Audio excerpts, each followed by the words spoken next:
Well, don't call it once for headers, but he wanted something. He wanted the genre subverted. If the first movie was a Batman movie that happened to be directed by Tim Burton, he wanted the second movie to be a Tim Burton movie that happens to have Batman in it.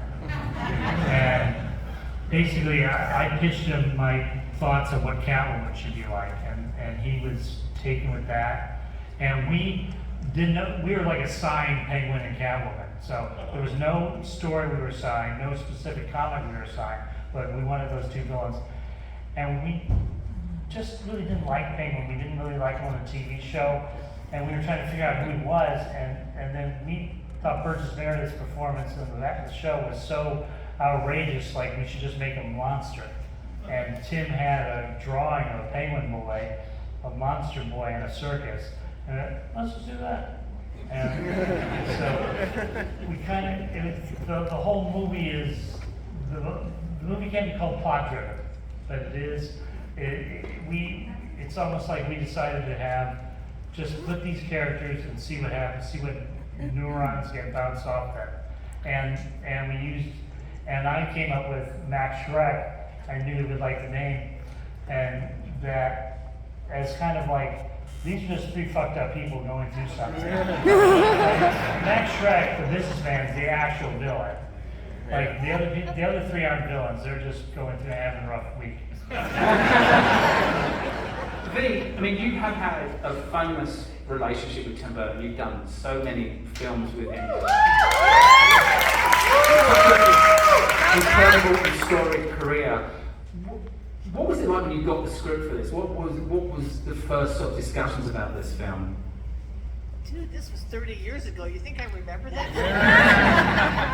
I'm sorry, I have a microphone, but it doesn't work. Can you guys hear me? Yeah. Loud and clear. I don't know. I mean, by the time they get the makeup artists involved in a lot of this stuff, it's already gone through so many reiterations with other artists, because it went through Stan's group, and I loved working with Stan Winston. And I remember when we did the first test makeup for this penguin character, and Tim told me that the rest were going to be these circus characters, and I remember bringing in all kinds of drawings of circus characters to go along with his, this Red Triangle gang. And we wanted them to just be all broken down, like, they used to be doing this to themselves all the time, but now they just kind of hang out and they never take it off, So it was, that was kind of a fun thing to work with, and I still have all those drawings too, which is kind of Wow. We actually have something to show. We actually going to show. We have a clip that someone sent in. Ooh. Can we show that, please, guys? Yeah.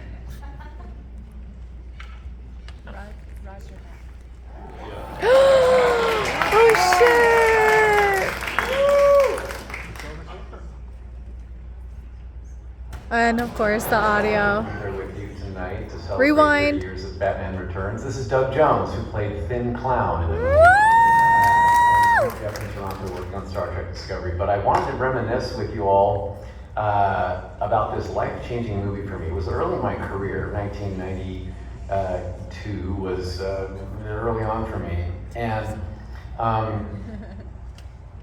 getting the opportunity to even be seen, I kind of came through a side door. I didn't go through the casting department. A friend of mine was in the stunt department and put me in front of the stunt coordinator, knowing that I was a contortionist. I was able to put my legs behind my head. And so because the Red Triangle Circus Gang was going to be full of all kinds of different acts and such, that my friend thought that might be a good fit. So I had a meeting with the stunt coordinator over at Warner Brothers lot. And while I'm in there kind of going, hey, well, this is what I can do. And he said, hey, that's, okay. Hang on here, I want you to show that to somebody. He goes out of the room, comes back in with Tim freaking Burton. And he says, yeah, this is Tim Burton, our director. Just go ahead and show him what you just showed me. Oh.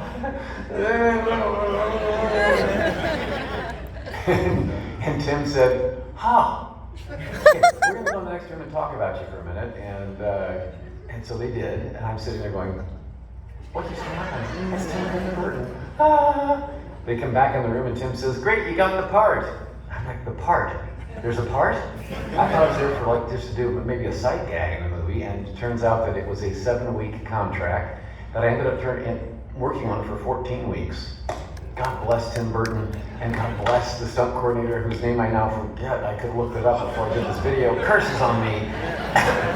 And my friend Bob Yerkes, the old stunt legend, who indeed made that introduction. But that then is what got me into the movie where I got to meet and work with the divine V. Neal, who I believe is there tonight. I got to meet when she created the thin clown look on me, with that Red Triangle Circus gang, with all the markings. She did this beautiful clown face and then had to destroy it a little bit because it was supposed to be faded and decrepit and from an era gone by. So it was just such a beautiful job. And sitting in the chair next to me, who was none other than Danny DeVito, right? With that amazing penguin makeup. With Stan Winston Studios, making the pieces V, applying it all with her beautiful, brilliant talent. That was such a, for like your first major film, it's like, oh my gosh. And Danny called me kid. How you doing, kid? I was like, you called me kid. It was like first movie jitters. And then, speaking of jitters, Christopher Walken. You meet him for the first time, it's like, is he gonna come after my family? I don't know. We were upstairs in the set that was above the campaign headquarters for Oswald Cobblepot's mayoral campaigning. And upstairs was kind of a bare wood, sort of attic-looking, and we were all kind of hanging out up there. And Christopher Walken's Shrek character comes upstairs and has a little tete-a-tete with Penguin, and he has to walk all past all of us. So Christopher, we were all in place, and Christopher comes on the set, and he's I had never met him yet, right? I hadn't met him. It's the first time I'm seeing him, and he's looking around the room like this, and I'm thinking, oh, he's gonna make eye contact, and sure enough, there they were. We made eye contact, and so I go like this, across the room, like a dork. And he goes, he did this. This is his response to me going,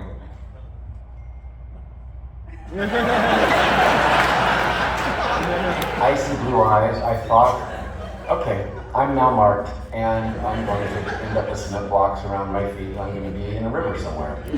But it was fun meeting Christopher Walken. And then, but the worst, probably the most horrific thing that happened for me was when I thought I was going to be funny with Michael Keaton. We were destroying Gotham City, the Red Triangle Circus gang. We were throwing bricks and things through windows, and Batman is, fighting all of us off one at a time, doing a great job. And he just removed a sword out of the sword swallower's mouth, and then I come running at him with a dynamite pack bomb on my chest that he then slices off of me with the sword he just removed from the sword swallower. Well, the sword swallower was an actual circus guy that could actually swallow. He actually came at Michael Keaton with a real sword down his throat. Michael had to then pull it out, and with it came a big string of drool. And his first, let's give this a test, Michael, what do you say? Ha ha. So his reaction was hilarious, and it would be any of our reaction, oh. So we're setting up the next shot. They filmed that, and then I'm going to film my bit, running at him with the dynamite pack on my chest. And so we're waiting for them to set some things up, and I said, so, hey, Michael, did you hear they changed things a little bit? He goes, oh, no, what's going on? I said, well, because you did such a good job pulling the sword out of the sword swallower's mouth, they thought you might want to pull the bomb out of my navel. I thought that I was so funny coming up with that. It took me minutes to develop this. And his reaction was, ha! And then he turned and walked away from me. As he should have. Oh my gosh. And we talked later. At the rap party, he was like, hey, how you doing, buddy? Anyway, thank you all for affording me this time and for coming out tonight and celebrating 30 years of Batman Returns. And so for so many people, they keep saying it's their favorite Batman movie, and I would have to agree. Big love to you all.